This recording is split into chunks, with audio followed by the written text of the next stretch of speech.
தமிழக மக்கள் அனைவருக்கும் இனிய வணக்கம். மிகப்பெரிய லெவலில் ஒரு எழுச்சிகரமான மாநாடு ஒன்று நேற்றுக்கு திருச்சியில் நடந்துச்சு. நாம் தமிழர் கட்சியோட மாநாடு. உண்மையிலேயே அந்த மாநாட்டில் நான் கலந்து கொண்டேன். அதோட ரியல் எக்ஸ்பீரியன்ஸ் இருக்குல்ல, அது உண்மையிலே புல்லரிக்கக்கூடிய ஒரு விஷயம்.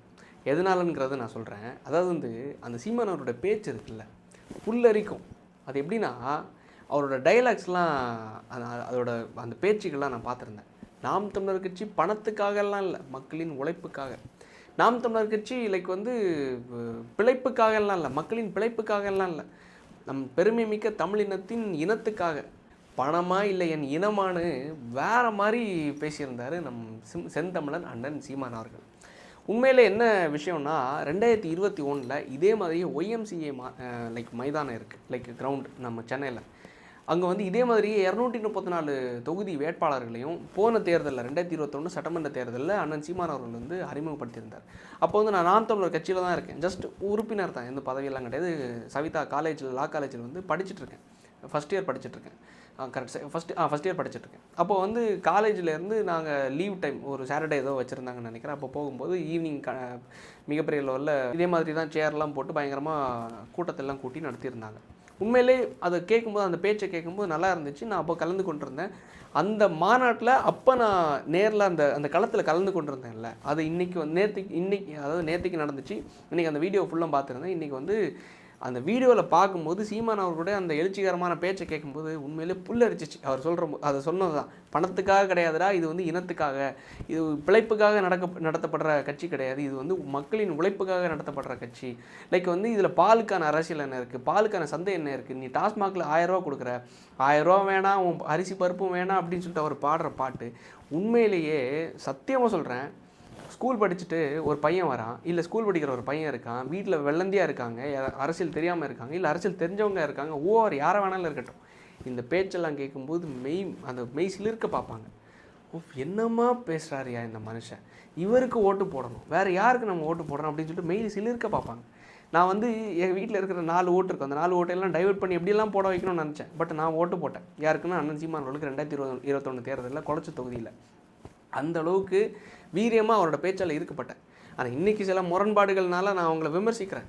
ஆனால் என்னதான் இருந்தாலும் தமிழ் தேசியம் என்ற ஒரு கொள்கையை அவங்க ஒரு பற்றாங்க அப்படிங்கிற ஒரே ஒரு விஷயத்துக்காக தான் முற்றிலுமாக நான் எதிர்க்காமல் இருக்கிறேன் தவிர, முற்றிலுமாக அதை புறந்தள்ள முடியலை. காரணம் என்னென்னா, பிரபாகரன் அவர்கள் ஒரு விஷயத்த சொல்லியிருந்தார்.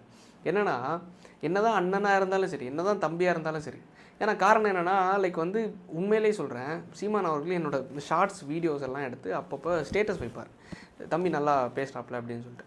அப்போ என்ன, உண்மையிலே எனக்கு பெருமையாக இருக்கும், அண்ணன் நம்மளோட வீடியோ ஸ்டேட்டஸ் வைக்கிறாரு அப்படின்னு சொல்லிட்டு. ஆனால் என்ன தான் அண்ணனாக இருந்தாலும் சில தவறுகள் இருக்கும்போது நம்ம விமர்சிக்கிறதில்ல, கேள்வி கேட்குறதுல தப்பு இல்லை. பிரபாகர் அவர்கள் சொன்ன ஒரே ஒரு விஷயந்தான், வன்முறையாக இருந்தாலும் அதை சகிக்க சொல்லக்கூடிய அகிம்சையும் ஒரு விதமான வன்முறை தான் அப்படின்னு சொல்லிட்டு. ஸோ நான் கேள்வி கேட்குறது தப்பு இல்லைன்னு நினைக்கிறேன். காரணம் என்னென்னா, கடந்த இத்தனை ஆண்டுகளில் 2023 இருந்து உண்மையில் இவங்க இவ்வளோ முரண்கள் இருக்கிறனால தான் நம்ம எல்லாரும் வெளில கேள்வி கேட்குறோம். அந்த கட்சிக்கு ஓட்டு போட்டவங்க ரெக்ரெட் பண்ணுறாங்க, ஏன்டா இவங்க இப்படி மாறிட்டாங்க அப்படிங்கிறத நான் கேட்டுகிட்டே இருக்காங்க. ஒரு விஷயத்த சொல்கிறேன், 2023 நினைக்கிறேன், நாம் தமிழர் கட்சி அஃபிஷியலாக பெரியாரை எதிர்க்க ஆரம்பிக்கிறாங்க. அதுக்கு முன்னாடி வரைக்கும் இது நீங்கள் என்ன வேணாலும் சொல்லலாம், இதுக்கான எல்லா எவிடன்ஸையும் ப்ரூஃபையும் நீங்களே எடுத்துக்கலாம். அதுக்கு முன்னாடி வரைக்கும் இது பெரியாரோட மண், நான் பெரியாரோட பேரன் அப்படின்னு சொல்லிட்டு வீதியாக போய் பிரச்சாரம் பண்ண ஒரு கட்சினா, திராவிட கழகத்திலேருந்து தொடங்கி நாம் தமிழர் கட்சி வரைக்கும் 2023 வரைக்கும் பிரச்சாரம் பண்ண ஒரு கட்சினா இதே நாம் தமிழர் கட்சி, என்டிகே தான். 2023 தான் இவங்களுக்கு ஞான உதயம் வந்துச்சான்ங்கிறது கிடையவே கிடையாது. நான் ஏன்னு சொல்கிறேன், பாரிசாலன்னு சொல்லிட்டு ஒருத்தர் இருக்கார், ரொம்ப ஃபெமிலியரான ஒரு பர்சன் தமிழ் தேசிய தளத்தில், உங்கள் எல்லாருக்கும் தெரிஞ்சிருக்கும்னு நினைக்கிறேன். ஸோ பாரிசாலன் என்ன பண்ணுறாரு, எனக்கும் அவர் ஒன் கைண்ட் ஆஃப் நண்பர், ஃப்ரெண்டு தான். ஸோ இப்போ தான் எங்களுக்கு அந்த பழக்கம். ஆனால் இதுக்கு முன்னாடியே நான் அவரை ஸ்கூல் காலேஜ் படிச்சுட்டு இருக்கும்போது யூடியூப்பில் தான் பார்ப்பேன். ஸோ அப்போ என்ன ஆகுதுன்னா, அவர் அந்த ஆரம்ப காலகட்டத்தில் இதே தமிழ் தேசிய தளத்தில் நாம் தமிழ் கட்சியில் தான் பயணிக்கிறார். ஸோ நான் சொல்கிறது 2016, 17, 18 அந்த காலகட்டத்தில். ஸோ அப்போலேருந்து பாரிசாலன் அவர்கள் கண்டி நாயக்கர்னு சொல்லிட்டு ஒரு ஆவணப்படம், அதை தாண்டி இதே பெரியார் அவர்களுடைய கம்ப்ளீட்டான அந்தரங்கள் எல்லாத்தையும் தோல் உரிச்சார். லைக் நான் சொல்ல வேண்டிய அவசியம் இல்லை, மக்கள் உங்களுக்கே தெரிஞ்சிருக்கும் என்னங்கிறது. தமிழை காட்டு மிராண்டி மொழின்னு சொன்னதாக இருந்தாலும் சரி, பெண்களை இழிவுபடுத்தினதாக இருந்தாலும் சரி, தமிழ் மக்களை இழிவுபடுத்தினதாக இருந்தாலும் சரி. ஏன்னா தமிழுக்கு வந்து அது வந்து காலத்துக்கு ஏற்ப தக்கமைக்கிறக்கூடிய ஒரு மொழி இல்லை, அது யாரும் தக்கமைக்கல, அது வந்து காலத்துக்கு ஏற்ற மாதிரி அந்த மொழி வந்து உருவெடுத்துக்கல அப்படிங்கிற மாதிரி அவர் சொன்ன ஒரு விஷயம். என்னென்ன ஒரு விஷயம் தமிழ் மக்களுக்கு எதிராக அவர் பதிவிட்டிருந்தாரோ அது தாண்டி இலுமினாட்டி பாலிடிக்ஸ் நிறைய பேசியிருந்தார், அதுக்குள்ளே நான் போக விரும்பலை. ஆனால் பர்டிகுலராக இவங்க ஸ்பெசிஃபிக்காக சொல்கிறாங்கல்ல, தமிழை வந்து காட்டு மிராண்டி மொழின்னு சொன்னவர் பெரியார், தமிழை எதிர்த்தவர் பெரியார் அப்படின்னு சொல்கிறாங்கல்ல. இதை அந்த காலகட்டத்திலே நான் சொல்கிறது ஒரு 9-10 வருஷத்துக்கு முன்னாடியே பாரிசாலன் அவர்கள் அந்த கட்சியிலேருந்து அஃபிஷியலாக கட்சிக்குள்ளே இருக்கும்போது யூடியூப் சேனலில் பேட்டி கொடுத்துட்டு இருந்தார், பேசினார். இது எல்லாமே அண்ணன் சீமான் அவர்களுக்கு தெரியும். தான் கட்சியில் ஒருத்தர் இருக்காருன்னா, சாட்டை துரைமுருகன் அவர்கள் இன்னைக்கு கட்சியில் இருக்கார்ல, அண்ணன் சாட்டை துரைமுருகன் அவர்கள் இதே மாதிரியே லைக் வந்து சீமான் அவர்களுக்கு எதிரான ஒரு நிலைப்பாடு ஓட்டவர். இப்போ சீமான் அவர்கள் லைக் பெரியார் அவர்களை ஆதரிக்கிறாரு, சாட்டை அவர்கள் என்ன பண்ணுறாரு, பெரியாரை எதிர்க்கிறார் அப்படின்னு வச்சுக்கோங்களேன். சும்மா ஒரு எக்ஸாம்பிளுக்கு வச்சுக்கோங்க, அவர் அதை ஒத்துப்பாரா? அதே மாதிரி தான் சீமான் அவர்கள் பெரியார் அவர்களை ஆரம்ப காலகட்டத்தில் ஆதரிச்சுட்டு இருக்கும்போது பாரிசாலன் அவர்கள் தோல் உரிக்கிறார். ஸோ அப்போ என்ன நடக்கும்னா, தம்பி என்னையா நீ இப்படி பேசிகிட்டு இருக்க, அதுக்கான ஏதாவது ஆவணங்கள் இருக்கான்னு கேட்கும்போது கண்டிப்பாக இவங்க ஆவணங்கள் இல்லாமல் பேசிகிட்டு இருக்கிறது வாய்ப்புகளே கிடையாது. ஸோ இவங்க கொடுத்து பரிமாறும்போது கண்டிப்பாக அண்ணனுக்கு அந்த காலகட்டத்தில் தெரிஞ்சிருக்கும், பெரியார் உண்மையிலே மண்ணு தான், இது பெரியார் மண்ணெல்லாம் கிடையாது, பெரியார் மண்ணு தான், பெரியாரே மண்ணு தான் அப்படின்னு சொல்லிட்டு. ஸோ இவங்க என்ன பண்ணாங்கன்னா, நாம் தமிழர் கட்சியிலேருந்து பாரிசாலன் அவர்களை வெளியேற்றுறாங்க. ஸோ உண்மையை பேசின ஒரு காரணத்தினால பெரியார், ஏன்னா இதுதான் உண்மை. சீமானவர்கள் இன்றைக்கி சொல்கிறாருல்ல, இதே விஷயத்த அந்த காலகட்டத்திலேயே சொல்லி கிளின்னு கிழிச்சவர் யாருன்னா பாரிசாலன் அவர்கள். இலுமினாட்டி பாலிடிக்ஸ்குள்ளே நான் போகலை. ஆனால் இந்த விஷயத்தில், இந்த பெரியார் விஷயத்தில் கம்ப்ளீட்டாக தோல் உரிச்சது யாருன்னா பாரிசாலன் அவர்கள். தெலுங்கர்களாக இருந்தாலும் சரி, பிற இனத்தவர்கள் அப்படி இப்படின்னு சொல்லிட்டு பல விஷயங்களாக இருந்தாலும் சரி, அதை தாண்டி ஈழப்பிரச்சனையாக இருந்தாலும் சரி, இது எல்லாமே கண்டி நாயக்கர்னு சொல்லிட்டு ஒரு ஆவணப்படத்தை வந்து வெளியிட்டிருந்தாங்க. ஸோ அப்போ எல்லாம் நான் அதை கம்ப்ளீட்டாக பார்த்துருந்தேன். அதுக்கு எதிராகவும் லைக் வந்து சீமான் அவர்களுடைய நிலைப்பாடுகள் இருந்துச்சு. ஸோ பல முரண்கள் இருந்துச்சுன்னு வைங்களேன். ஆனால் அந்த டைமில் உண்மையை பேசின நபரை வெளியேற்றினாங்க இல்லை. இன்றைக்கி அவர் வெளியே இருந்துட்டு தமிழ் தேசியம் என்ற ஒரு காரணத்தினால அவருக்கு வந்து ஆதரவு கொடுக்குறாருன்னு நினைக்கிறேன். அதை தாண்டி வந்து ஒரு இயக்கமும் ஆரம்பிச்சிருக்காங்க லைக் பாரிசாலன் அவர்கள். ஸோ இப்படி இருந்த விஷயம் தெரிஞ்சும் அன்டில் 2023 வரைக்கும் டிஸ்க்ளோஸ் பண்ணாத சீமான் அவர்கள் அந்த இடத்துல ஒரு மாற்று கருத்தை வைக்கிறார்ல, உண்மையிலேயே பல்வேறு தரப்பட்ட மக்கள் வந்து அவருக்கு மேலே ஒரு டபுள் ஸ்டாண்ட் போகுது. ஏன் இவர் அன்னைக்கு ஒன்று சொல்கிறாரு, இன்றைக்கி ஒன்று சொல்கிறாரு அப்படின்னு சொல்லிட்டு. 2024 எலெக்ஷனில் ராம்நாட்டில் வந்து மோடி அவர்கள் நிற்க போகிறாரு அப்படின்னு சொல்லிட்டு சலசலப்பாக பேச்சுக்கள் போயிட்டு இருந்துச்சு. இதே சீமான் அவர்கள் ப்ரெஸ் மீட்டில் ஒரு விஷயத்தை பதிவு பண்ணியிருந்தார். அதாவது என்னென்னா, ராம்நாட்டில் மோடி அவர்கள் நிற்கிறாருன்னா சேம் சவுக் சங்கர் அவர்கள் வெளில வந்ததுக்கப்புறமா அவருக்கு ஒரு ஆதரவு கொடுத்தாருல, லைக் சென்னையில் என் தம்பி சவுக் சங்கர் அவர்கள் நிற்கிறாருன்னா என்னோட கட்சியோட வேட்பாளரை வந்து நான் வந்து வாபஸ் வாங்கிட்டு தம்பிக்கு நான் ஆதரவு கொடுப்பேன் அப்படின்னு சொல்லிட்டு சவுக் சங்கர் அவர்கள் சரி மக்களுக்காக பேசினார், எந்த கட்சியிலும் இல்லை. ஸோ அதனால அவருக்கு ஆதரவு கொடுக்குறதுல எந்த தவறும் கிடையாது. மோடி அவர்கள் நீங்கள் சொன்னது மாதிரியே மனித குலத்துக்கே எதிரின்னு சொல்லிட்டு சொல்லக்கூடியவங்க தான் நம்ம நாம் தமிழர் கட்சி, யாரை, பிஜேபியை. ஸோ பிஜேபி மனித குலத்துக்கு எதிரான கட்சியாக இருக்கும்போது மோடி அவர்கள் அதோட மிகப்பெரிய ஒரு பிரதிநிதியாக இருக்கும்போது, பிரதமராக இருக்கும்போது மோடி அவர்களை எதிர்த்து யார் நிற்க வேண்டிய கட்டாயத்தில் இருக்காங்கன்னா நாம் தமிழர் கட்சி. ஆனால் இவங்க என்ன சொல்கிறாங்க தெரியுமா, அந்த ப்ரெஸ் மீட் அவங்க என்ன பதிவிட்டிருந்தாங்கன்னா, மோடி அவர்கள் ராம்நாட்டில் நிற்கிறாருன்னா நான் வந்து என்னோட வேட்பாளரை வாபஸ் வாங்கிட்டு திமுகவுக்கு அந்த இடத்துல ஆதரவு கொடுப்பேன் அப்படிங்கிறது. இது எந்த விதத்தில் சரிங்கிறது எனக்கு தெரில. சரி, இதுவும் ஒரு முரண்பாடாக இருக்குது. ஏன்னா என்னென்னா, நீங்கள் வெளியூரில் போய் பிஜேபியோட அந்த ஸ்டேஜில் ஏறி நீங்கள் வந்து வாக்கு சேகரிக்கிறீங்க. ஏன்னா அவர் வந்து அந்த வேட்பாளர் வந்து உங்களுக்கு வேண்டியவர் என்கிற ஒரு காரணத்தினால. ஸோ அப்படிங்கிற ஒவ்வொரு இடத்துலையும் நீங்கள் வந்து இங்கே ஒன்று அங்கே ஒன்று, அங்கே ஒன்று இங்கே ஒன்று பேசும்போது, அதாவது 2016 கஷ்டப்பட்டு 4.5 லட்சம் ஓட்டு வாங்கினாங்க, 2021 38 லட்சம் வாக்குகள் வாங்கினாங்க. ஸோ இது டிராஸ்டிக் சேஞ்ச் இருக்குல்ல, க்ரோத் இருக்குல்ல, இந்த க்ரோத்தை ஆஃப்டர் 2021 மிகப்பெரிய லெவலில் லூஸ் பண்ணிகிட்டு இருக்காங்க அப்படிங்கிறத நான் பார்க்குறேன். ஏன்னா பெரிய ஒரு பேஸை காட்டி நீங்கள் வந்து திமுக கிட்ட அடிபணிஞ்சிட்டிங்களாங்கிறத எனக்கு தெரில. காரணம் என்னென்னா, இதே எம்ஜிஆர் அவர்கள், உண்மையாக சொல்கிறேன், இப்போ சமீபத்தில் சீமான் அவர்கள் கொடுத்த ஸ்டேட்மெண்ட்டு, இதே எம்ஜிஆர் அவர்கள் 1972க்கு முன்னாடி நினைக்கிறேன், அந்த டைமில் 72க்கு முன்னாடி தான், 77 தான் அவரோட ஆட்சி முடியுது, அந்த டைமில் இறக்குறாரு. ஸோ அந்த டைமில் என்ன பண்ணுறாங்கன்னா, பிரபாகரன் அவர்கள் சென்னைக்கு வரும்போது எனக்கு சில இயர்ஸ் தவறாக இருந்துச்சுன்னா மன்னிக்கவும். ஏன்னா நம்மளும் இப்போ தான் கற்றுக்கிட்டு இருக்கோம். இது ஒரு கடல் மாதிரி தினம் தினம் நான் கற்றுட்டு இருக்க ஒரு விஷயம் தான். ஸோ அப்போ என்னென்னா பிரபாகரன் அவர்கள் சென்னைக்கு வரும்போது லைக் தம்பி உனக்கு என்ன உதவினாலும் சொல்லு, ஈழ மக்களுக்கு என்ன உதவி வேணும், உங்களோட போராட்டங்களுக்கும் உங்களுடைய லைக் வந்து ஒவ்வொரு முன்னெடுப்புங்களுக்கும் என்ன தேவைங்கிறத கேட்டு 10 கோடி ரூபா நிதி அளித்தது யாருன்னா மரியாதைக்குரிய முன்னாள் முதலமைச்சர் எம்ஜிஆர் அவர்கள். யாருக்குன்னா நம்ம பிரபாகரன் அவர்களுக்கு. ஸோ பிரபாகரன் அவர்களுக்கும் ஈழத்துக்கும் ஈழ மக்களுக்கும் 10 கோடி ரூபா நிதி அளித்த எம்ஜிஆர் அவர்களை இதுக்கு முன்னாடி சொன்னவரும் யாருன்னா அண்ணன் சீமான் அவர்கள் தான்.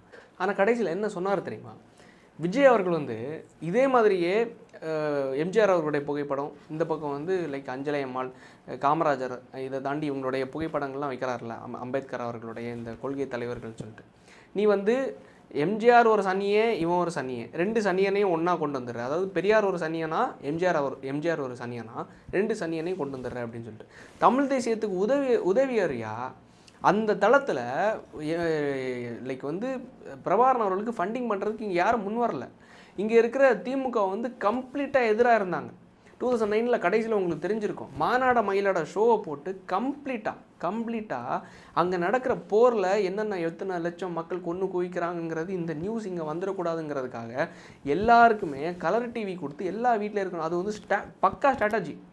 ஒட்டுமொத்த தமிழ்நாட்டில் இருக்கிற மக்களுக்கும் வீட்டுக்கு கலர் டிவியை இலவசமாக கொடுத்து, கலர் டிவியில் சன் டிவியில் லைக் வந்து கலர் டிவியில் மாநாட மயிலாட ஷோவை போட்டு கம்ப்ளீட்டாக என்டர்டைன் பண்ணார். நியூஸில் ஒட்டுமொத்தம் மறைச்சிட்டார். போராட்டம் பண்ணுறேன்னு சொல்லிட்டு மெரினா பீச்சில் தன்னோட 2 துணைவியாரோடு ஏசி வச்சு ஏர்கூலர் வசதியுடன் போட்டு போராட்டம் பண்ணி நாடகம் ஆடினவர் கலைஞர். அவரை நீங்கள் தோல் உரிக்கிறதுல தப்பே இல்லை. ஆனால் பிஜேபி எதிர்க்கிறேன்னு பேரில் கலைஞருக்கு நீங்கள் வந்து ஆதரவு கொடுக்குறேன்னு சொல்கிறீங்க. அது கருணாநிதி அவர்களுடைய கவர்மெண்ட்டுக்கு, அதாவது திமுகவுக்கு ஆதரவு கொடுக்குறேன்னு சொல்கிறீங்க. இன்னொரு பக்கம் என்னென்னா லைக் சேம் எம்ஜிஆர் அவர்கள் உதவினார். 10 கோடி ரூபா நிதி அன்றைக்கே அளிச்சிருந்தார். அந்த எம்ஜிஆரை சனியேங்கிறீங்க. ஸோ இவ்வளோ முரங்கள் இருக்குது. நான் இப்போ சமீபத்தில் ஒரு கேள்வி எழுப்பியிருந்தேன். சத்தியமாக எனக்கு வருத்தமாக இருந்துச்சு, இவங்க ஏன் இப்படி முட்டு கொடுக்குறாங்க அப்படின்னு சொல்லிட்டு. என்ன கேள்வி எழுப்பினேன்னா, அண்ணன் சீமான் அவர்களுக்கு ஒரு பையன் இருக்கான். இன்னொரு பையன், மூத்த பையன் யாருன்னா லைக் வந்து அவங்களோட மனைவியோட இந்த லைக் வந்து அப்படிங்கிறத சொல்கிறது எனக்கு கொஞ்சம் அது பழகிடுச்சு. நீங்கள் வந்து கமெண்ட்ஸில் லாஸ்ட்டாக சொல்லியிருந்தீங்க, இந்த மாதிரி அடிக்கடி இப்படி யூஸ் பண்ணாதீங்க அப்படின்னு சொல்லிட்டு நானும் போக போக மாற்றிக்க ட்ரை பண்ணுறேன். அதாவது என்னென்னா, சீமான் அவர்களுடைய மனைவியோட தங்கச்சி பையன் தான் அந்த மூத்த பையன். நீங்கள் அந்த படங்கள்லாம் நீங்கள் பார்க்கலாம், நான் அந்த ஃபோட்டோ கூட போடுறேன். ஸோ இவங்களுடைய லைக் வந்து அதாவது சீமான் அவர்களுடைய மனைவியோட தங்கை வந்து கயல்வெளி வந்து மறைந்த ஒரு காரணத்தினால அவங்களோட கணவர் வந்து அந்த பையனோட அப்பா வந்து வெளிநாட்டில் இருக்கார். ஸோ இந்த பையன், மூத்த பையனையும் 2வது பையனையும் ரெண்டாவது பையன் இவங்களோட சீமானோட பையன். ஸோ இந்த 2 பசங்களையும் தன்னோட பசங்க மாதிரியே வீட்டில் வந்து அவங்க வீட்டில் தான் வளர்க்குறாங்க. ஸோ இந்த 2 பசங்களும் எங்கே படிக்கிறாங்கன்னா, அமெரிக்கன் இன்டர்நேஷ்னல் ஸ்கூல், சென்னை தரமணியில் இருக்கிற ஸ்கூலில் படிக்கிறாங்க. ஒரு வருஷத்துக்கான ஃபீஸ் கிட்டத்தட்ட 50 lakhs, 50 லட்சம் ரூபா. ஸோ அப்போ நான் கேட்டது என்னென்னா, நான் ஒரு வீடியோ மூலமாக முன் வச்ச ஒரு விஷயம் என்னென்னா, அண்ணன் சீமான் அவரோட பசங்க 50 லட்ச ரூபா கட்டி படிக்கிறாங்களே, நீங்கள் வந்து இங்கே இருக்கிற கல்வித்தரம் சரியில்லைன்னு சொல்கிறீங்களே, அந்த கல்வித்தரம் தானே இங்கே இருக்கிற எல்லா ஊரில் இருக்கிற மக்களும் படிக்கிறாங்க. ஸோ திருவள்ளூரில் ரமேஷ்னு சொல்லிட்டு ஒருத்தர் என்ன பண்ணியிருந்தார், 1 கோடி ரூபா தன்னோட சொந்த நிதியில் செலவு பண்ணி ஒரு அரசு பள்ளியை கம்ப்ளீட்டாக ரெனோவேட் பண்ணி உள்ளே வந்து ஸ்மார்ட் போர்டு வசதி வச்சு, ஆரோ வாட்டர் ஃபெசிலிட்டி வச்சு, அந்த பிள்ளைங்க நல்லா படிக்கிறதுக்காக ஏசி, ஒரு கிளாஸுக்கு 2 ஏசி வச்சு கம்ப்ளீட்டாக ரெடி பண்ணியிருந்தார். ஸோ அது மாதிரி அண்ணன் நீங்கள் வந்து 2 வருஷத்துக்கான ஃபீஸை சேர்த்து நீங்கள் பண்ணியிருந்தீங்கன்னா உங்கள் பிள்ளைய நல்லா படிப்பாங்க, உங்களுடைய லைக் வந்து பிற ஊரில் இருக்கிற ஸ்டூடெண்ட்ஸும் படிப்பாங்க. இல்லை நீங்கள் வந்து ஃபண்ட்ரைஸ் பண்ணி இன்றைக்கி 5 கோடி ரூபா மாநாடு நடத்துறீங்கல்ல, இது மாதிரி நீங்கள் ஃபண்ட்ரைஸ் பண்ணியிருந்தீங்கன்னா நீங்களே ஒரு ஸ்கூல் கட்டி பிள்ளைங்களுக்கு பண்ணியிருக்கலாம்ல, பெரிய அமௌண்ட் ஆகியிருக்காதுல்ல. இல்லை சிஎஸ்ஆர் மாதிரி நீங்களும் ஒரு ஸ்கூலுக்கு ஃபண்டிங் பண்ணியிருக்கலாம்ல. ஸோ அது மூலமாக நீங்களும் ஒரு கல்வி தந்தையாக மாறி இருப்பீங்க, நீங்களும் ஒரு குட்டி காமராஜராக மாறி இருப்பீங்கன்னு சொல்லிட்டு நான் ஒரு கேள்வி கேட்டிருந்தேன். என்ன பதில் சொன்னாங்க தெரியுமா? அது வந்து ஒரு அண்ணனோட பையன் வந்து, மூத்த பையன் வந்து இவரோட பையன் கிடையாது, அந்த பையனுக்கும் இந்த பையனுக்கும் அவங்களோட அப்பா தான் ஃபீஸ் கட்டுறாரு, அவங்க அமெரிக்காவில் இருக்கிறனால இங்கே அமெரிக்கன் இன்டர்நேஷ்னல் ஸ்கூலில் படிக்க வைக்கிறாங்க. சத்தியமாக அப்போ இங்கே இருக்கிற பிள்ளைங்க எல்லாம் நல்ல கல்விகளை கற்றுக்கணும் அப்படின்னு சொல்லிட்டு உங்களுக்கு விருப்பம் இருக்குன்னா, உங்கள் வீட்டில் ஒரு நியாயம், இங்கே ஒரு நியாயம், நீங்கள் வந்து இந்த பணத்தை என் பிள்ளைக்கு செலவு பண்ணி இவன் படிக்கட்டும், அவங்க அமெரிக்காவில் இருக்காங்க அப்படிங்கிற பதிலை நீங்கள் கொடுக்குறீங்கன்னா, வெளியில் இருக்கிற பிள்ளைங்களுக்கு நீங்கள் அறிவுரை சொல்கிற அளவுக்கு நீங்கள் வந்து நடந்துக்கல. இவ்வளோ விஷயங்கள் முரண்பாடுகள் இருக்குது. இதெல்லாம் நான் சொல்கிறது முக்கியமான முரண்பாடுகள். பெரியார் அவர்களாக இருந்தாலும் சரி, இதெல்லாம் கொள்கை முரண்பாடுகள் இவங்ககிட்ட இருக்கிற மெயினான விஷயம். அதை தாண்டி வந்து பிஜேபி எதிர்க்கிறத தாண்டி திமுக எதிர்க்கிறதுங்கிறது ஒரு மிகப்பெரிய இனத்துரோகம் செஞ்ச, திமுக ஆதரிக்கிறதுங்கிறது மிகப்பெரிய இனத்துரோகம் செஞ்ச ஒரு கட்சிக்கு நீங்கள் ஆதரவு கொடுக்குற விஷயம். ஸோ இவ்வளோ விஷயங்கள் நீங்கள் மெயினான விஷயம் தான். இந்த மானூர் இந்த ஆமகரி சத்தியமாக இதுக்குள்ளே நான் போகவே மாட்டேன். இந்த விஜயலட்சுமி இதுக்குள்ளே போகவே மாட்டேன். இதெல்லாம் ப்ரைவேட் லைஃப். அவரோட அனுபவங்களை அவர் ஷேர் பண்ணுறாரு. அதில் வந்து எல்லாரும் கலாய்க்கிறாங்க, என்னென்ன பண்ணுறாங்க, இதெல்லாம் நான் போகவே இல்லை. அந்த சீமான் அவர்களை நான் மதிக்கிறேன், மரியாதை மிக்க நபராக நான் வந்து பார்க்குறேன். நல்ல எழுச்சிகரமாக பேசுகிறாரு, எல்லாம் பண்ணுறாரு. அரசியல் பல இளைஞர்களுக்கு அரசியல் கற்றுக் கொடுத்தவர் அவர் தான், ஆசான்னு சொல்லலாம். ஆனால் இவ்வளோ முரண்கள் இருக்கும்போது, இவ்வளோ கொள்கை முரண்கள் இருக்கும்போது, நீங்கள் இன்னொருத்தங்க வந்து திமுக எதிர்க்கணும்னு வரும்போது கூட்டணிக்கு வரல அப்படிங்கிற ஒரு காரணத்தினால அவங்க கொள்கை இல்லாத கூட்டம். உண்மையிலே நீங்கள் தான் பேசுனீங்க. அவருக்கு கொள்கை இருக்குது, செக்குலரிசம் இருக்குது, இவ்வளோ விஷயங்களை பேசுனது நீங்கள் தான். அவர் படங்களில், கத்தி படங்களில் இவ்வளோ நல்ல நல்ல படங்களை நடித்தாருன்னு பேசுனது நீங்கள் தான். போய் ரிவ்யூ கொடுத்தது நீங்கள் தான். அவன் கொள்கை இல்லாத கூட்டம் அப்படின்னு சொல்லிட்டு இன்றைக்கி சொல்கிறீங்கல்ல, அவன் வந்து விசில் அடித்து சுற்றிட்டு இருக்கான்னு. இதே அஜித் அவர்களுடைய படங்களில் போய் நாங்கள் வந்து விசில் அடிச்சுட்டு சுற்றிட்டு விஜய் ரசிகன் எவனாக இருந்தால் அவனுக்கு தலையிலே போடுவோம், ஒன்று போடுவோம் அப்படின்னு சொல்லிட்டு பேசினதும் இதே உங்களோட கட்சி சார்ந்த கொள்கை பரப்பு செயலாளர் திரு சாட்டை துரைமுருகன் அவர்கள் தான். இவ்வளோ விஷயங்களை மக்கள் இன்றைக்கி எடுத்து அம்பலப்படுத்தி கட் பண்ணி வீடியோ எடுத்து போடுறாங்க. சோஷியல் மீடியாவில் அது எக்ஸ்போஸ் ஆகிட்டே இருக்குது. இந்த நாம் தமிழர் கட்சிக்கு இந்த எக்ஸ்போஸ் ஆகிறது விஷயம் தேவையா? இந்த அளவுக்கு நீங்கள் எக்ஸ்போஸ் ஆகுறீங்கன்னா, இந்த எழுச்சிகரமான இவ்வளோ பெரிய மாநாடு 5 கோடி ரூபா செலவு பண்ணி போடுறீங்கல்ல, இதுக்கான பயன் என்ன? இவ்வளோ பேர் வராங்க, எல்லாம் ஓகே சரி. இத்தனை லட்சம் மக்கள் கூடும்போது நான் உண்மையிலே அங்கே காலியாக இருந்துச்சு அப்படின்லாம் சொல்லலை. உண்மையிலே உங்களுக்கு வந்து லட்சக்கணக்கான மக்கள் கூடுறாங்க, எல்லாம் ஓகே ஃபைன். ஆனால் இவ்வளோ மக்கள் கூடும்போது உங்களோட வளர்ச்சி ஏறுதா சரிதான்னு கேட்டால், உண்மையிலேயே இதுக்கு முன்னாடி சோஷியல் மீடியாவில் கட்டி ஆண்டுட்டு இருந்த இதே நாம் தமிழர் கட்சி பாதி இல்லை, அதுக்கு கீழே உடஞ்சிருச்சு. அது காரணம் வேற ஒன்றும் கிடையாது. நீங்கள் உங்களோட கொள்கைகளில் மாற்றங்கள் இருந்தனாலையும், உங்களுடைய செயல்பாடுகளில் மாற்றங்கள் இருந்தனாலையும், உங்களோட பேச்சுகளில் மாற்றங்கள் இருந்தனாலையும், எதிர் டீமில் இருந்து ஒருத்தங்க அவுட் ஆகிற திமுகவை அடிக்கிறதுக்கு வந்துட்டாங்க அப்படிங்கிறதுக்காக, நம்மளுடைய ஓட்டு அங்கே போயிடும்ங்கிறதுக்காக, எப்படி ரஜினிகாந்தையும் அதை தாண்டி வந்து விஜயகாந்த் அவர்களை நீங்கள் ஒட்டுமொத்தமாக காலி பண்ண கட்சி நாம் தமிழர் கட்சியோ, அதே மாதிரி இந்த கட்சி நீங்கள் காலி பண்ணணும்னு நினைக்கிறீங்க, அவங்கள பாதியை காலி பண்ணிட்டுருக்காங்க. ஸோ அது வந்து உங்களோட வளர்ச்சிக்காக கிடையாது, உங்களோட வீழ்ச்சியின் ஆரம்பங்கிறது உங்களுடைய செயல்பாடுகளை காணிக்குதுங்கிறது, ரிசல்ட்டாக மாறுதுங்கிறது தான் நான் ஒரு முன்னாள் தொண்டனாக நான் முன்வைக்கிறேன். காரணம் என்னென்னா, நேற்று நடந்த எழுச்சிகரமான மாநாடு, அதுக்கு முன்னாடி நான் எக்ஸ்பீரியன்ஸ் பண்ணேன்ல 2021 2021 உண்மையிலே அவ்வளோ நல்லா இருந்துச்சு. உங்களோட பேச்சுக்களும் சரி எல்லாமே.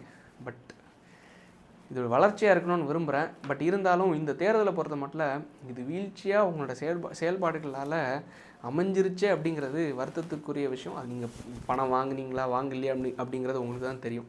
ஆனால் உங்களோட செயல்பாடுகள் அனைத்துமே வாங்கினதுக்கான செயல்பாடாக தான் இருக்குதுங்கிறத வருத்தத்துடன் முடிவு செய்கிறேன். நன்றி, வணக்கம்.